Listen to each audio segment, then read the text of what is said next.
teikšu kaut ko ļoti svarīgu, kad internetu lietotu, atceries par drošību.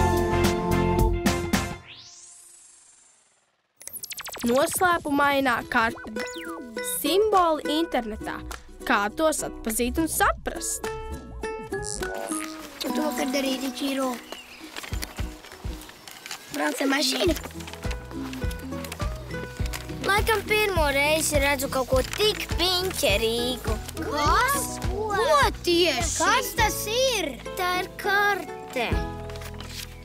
Īsta papīra karte. Mēs ar ģimeni gribējām paceļot pa Latviju, un nedēļas beigās mums jāizlem, kur brauksim. Bet tieši tādēļ es te tagad arī skatos. Un kas tur tik sarežģīts? Aplīts, kvadrātiņš, bultiņa, 2 zobentiņi, eglīte un soliņš. Jā, tieši ir. Bet kas tas būtu? Tie ir apzīmējumi, kurus arī var saukt par simboliem. Tie uz kartes apzīmē dažādas vietas. Kā piemēru. 2 zobeni nozīmē, ka kaut kur tuvumā ir kāds vēsturisks objekts. Teiksim, kāda vieta, kur mūsu senči ir cīnījušies par zemi. Vai arī gultas simboliņš, kurš nozīmē, ka kaut kur netālu var palikt pa nakti. Kādā viesunamā vai arī kempingā. Es laikam īsti nesaprotu. Viss kārtībā, ja tu šo karti vēl mazliet papētītu un varbūt vēl aizbrauc kādu no šīm redzamajām vietām, tu visu saprastu. Bet paga, kāpēc jūs neizmantojat to karti, kas ir telefonā? Mēs šoreiz izdomājām, ka tā būtu interesantāk. Vispār telefona kartē arī būtu simboli. Mazliet savādāki, bet būtu. Bet klau, pārunājam par zīmēm un simboliem internetā? Vai tad tur arī tādi ir? Protams, ka ir, bet varbūt jūs neesat viņiem pievērsuši tik lielu uzmanību. Piemēram, vai jūs zinat, kas par simbolu internetā ir zemeslode, tāds kā globus?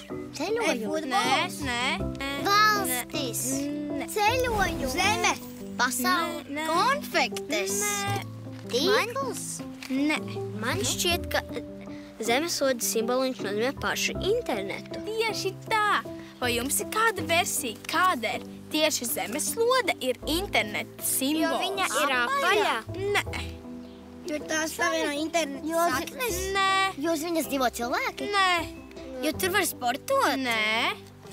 Jo internetu var lietot visā zemeslodē. Tieši tā. Internets savieno ierīces visā zemeslodē. Tas ļauj sazināties ar tavu draugu, ja jūs esat 1000 kilometru cits no cita. Es zinu vēl vienu Wi-Fi simboliņš. Kā tas izskatās? Tas ir tāds aplītis ar 3 pusaplīšiem augšā. Tas apzīmē, cik stiprs ir internets. Ja deg tikai viens pusaplītis, tas nozīmē, ka internets ir ļoti vājš un var pat pazust. Es zinu! Karlī, iedod telefonu. Kāpēc? Iedod telefonu. Mēs ar mammu dažreiz ar autobusu braucam uz laukiem. Un uz autobusa loga šis simboliņš ir uzzīmēts. Arī telefonā, planšetē un datorā tāds ir. Citreiz tur deg tikai viens pusaplītis. Dažreiz neviens. Tad es nevis skatos filmu, bet gaidu, kad aiz loga parādīsies kāds dzīvnieciņš. Stīrniņa vai lapsa. Citreiz tas ir pat interesantāk. Tā jau ir. Dažkārt interneta simboli izkāpj ārā no mūsu ekrāniem. Tieši kā tā piemērā ar autobusa logu. Wi-Fi simbolu var sastapt arī daudzās citās vietās. Piemēram, kafejnīcās, lielveikalos, pat skolās. Un internets dažkārt ir ļoti, ļoti svarīgs, lai, piemēram, nopirkt kādu biļeti uz kādu superīgu teātra izrādi. Bet ja to paši grib izdarīt arī daudzi citi skatītāji, lapa var apstāties, uzkārties. Vai jūs zināt, kāds simbols tad ir jānospiež? Es zinu!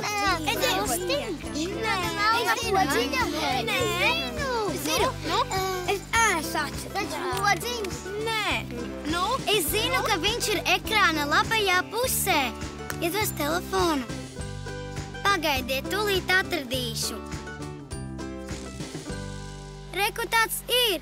Tā kā aplītis, tā kā bumbiņa. Pareizi, tā saucamais atsvaidzināšanas, angliski refresh simbols.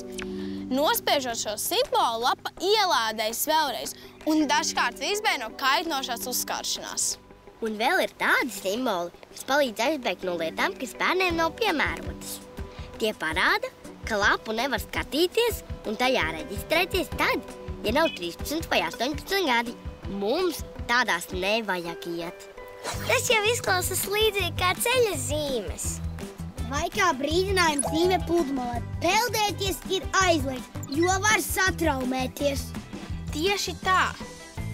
Apmeklē jau pieaugušo lapas arī var satraumēties, tikai citā veidā. Ir arī simboli, kas ne tikai datoros, telefonos un planšetēs, bet arī daudzās citās ierīcēs. Piemēram, skaņas simboli klusāk, skaļāk. Jūs viņus arī varat pamanīt gan spēļu konsolēs, gan radio un pat televizoros, bet mēs arī neaizmirsīsim pa ieslēgšanas un izslēgšanas pogu simboliem. Un ir arī logotipi. Logotipi? Kas tas ir? Logotipi ir kā unikāls zīmējums visām populārākajām lietotnēm, kā piemēram YouTube. Mums pat nav jāizlasa, ka tā ir YouTube. Mēs ieraugam šo logotipu un zinām, aha, tā ir YouTube, kuru nosīties visu mūsu mīļākos klipiņus. Tad sanāk, ka zemeslode internetā ir kaut kas līdzīgs Eglītei Žanetes kartē? Nu jā, kaut kādā ziņā jā. Tie abi ir simboli. Viens dzīvē, otrs internetā. Vislabāk ir zināt visus simbolus, jo tad var atrast to ātrāko un visizdevīgāko ceļu.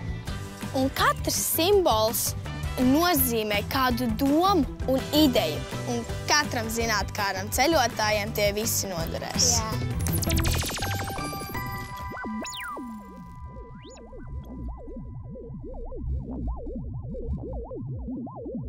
Atceries par drošību.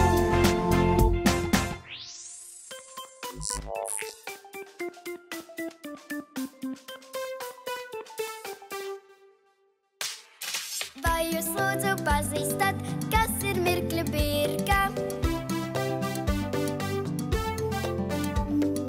Tas kaut kas no apģērba vai varbūt no cirka? Interneta lietotājiem arī noder zināt, kāda zīme palīdz lapu atsvaidzināt. Pastāstiet, kā uzzīmēts internets bez vadiem. Tu jau vajag subrīties, skolā sēdēt gadiem. Tikpat loģiski, kā vanta tavā bizē, zemeslodes attēls tīklu simbolizē. Kādēļ ļoti grūti pašam visu prast, simboli nāk talkā, īsto ceļu rast. Kas tāpat kā uz ielām, kur ar auto brauc, arī internetā ziņu mums ir daudz.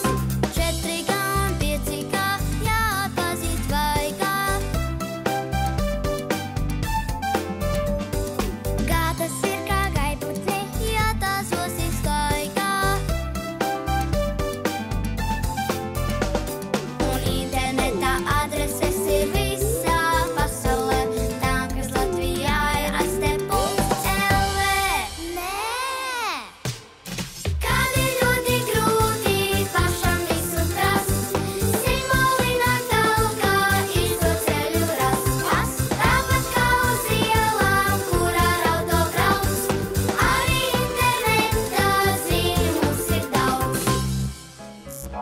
Tet, droši internets LV un Ričijs Rū atgādina, kad internetu lietotu, atceries par drošību. Kā būt drošam internetā, zini vairāk. Digitālā drošība.lv.